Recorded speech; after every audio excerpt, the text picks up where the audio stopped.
اب بات کریں گے اس کی روک تھام پریونشنز کے بارے میں۔ نمبر 1 پہ بات کریں گے کچھ ڈیلی پریونشنز کے بارے میں۔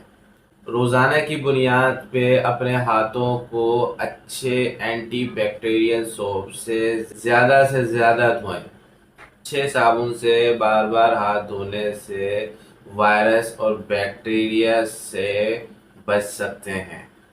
سیکنڈ نمبر پہ بات کریں گے ہائیڈریٹ رہیں۔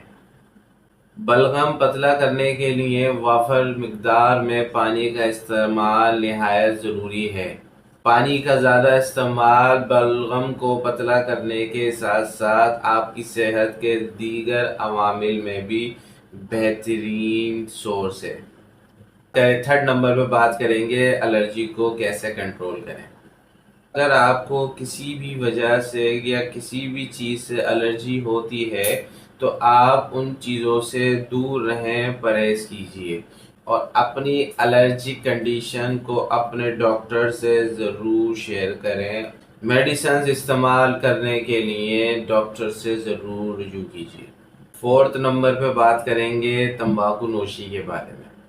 تمباکو نوشی ترک کرنے سے بلغم کی پیداوار میں کمی اور ساتھ ہی ناک کے اندرونی حصوں میں جلن سے بچا جا سکتا ہے۔ دھوئیں کے انوائرمنٹ سے بچنے سے سائنوسس، میوکس اور پوسٹ نزل ڈرپ جیسی علامات میں کمی ممکن ہو سکتی ہے۔ ففتھ نمبر پہ بات کریں گے پریشان کن انوائرمنٹ کے بارے میں۔ فضائی آلودگی، کیمیکلز اور تیز بدبودار انوائرمنٹ سے جتنا ممکن ہو سکے بچیں، کیونکہ ایسے انوائرمنٹ سے پرہیز کرنے سے سائنس، میوکس اور پوسٹ نزل ڈرپ جیسی علامات میں کمی کر سکتے ہیں۔ 6 نمبر پہ بات کریں گے ناک کی صفائی کے بارے میں۔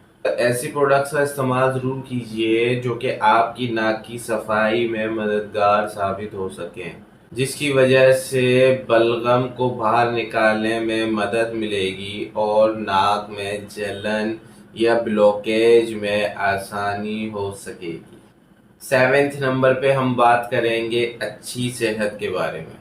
صحت مند غذاؤں کا استعمال کریں اور اچھا طرز زندگی اختیار کریں، کیونکہ اچھی صحت سے قوت مدافعت میں اضافہ ہو سکتا ہے اور بیماریوں سے بچنے میں مدد مل سکتی ہے۔ تو امیونٹی خطرے کا باعث ہو سکتی ہے، کیونکہ اگر جسم میں قوت مدافعت کا نظام سست ہو، سائنوسس، بلغم یا پوسٹ نزل ڈرپ قوت مدافعت کی کمی کی وجہ بن سکتی ہیں۔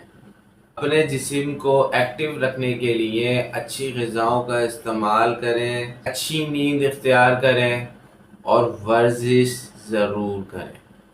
اس ویڈیو میں بتائی گئی تمام معلومات اگر آپ کے لیے فائدہ مند ثابت ہوئی ہیں اور آپ مجھ سے کوئی سوال پوچھنا چاہتے ہیں تو کمنٹ باکس میں ضرور پوچھیے گا۔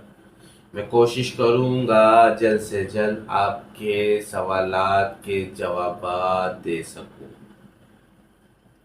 شکریہ۔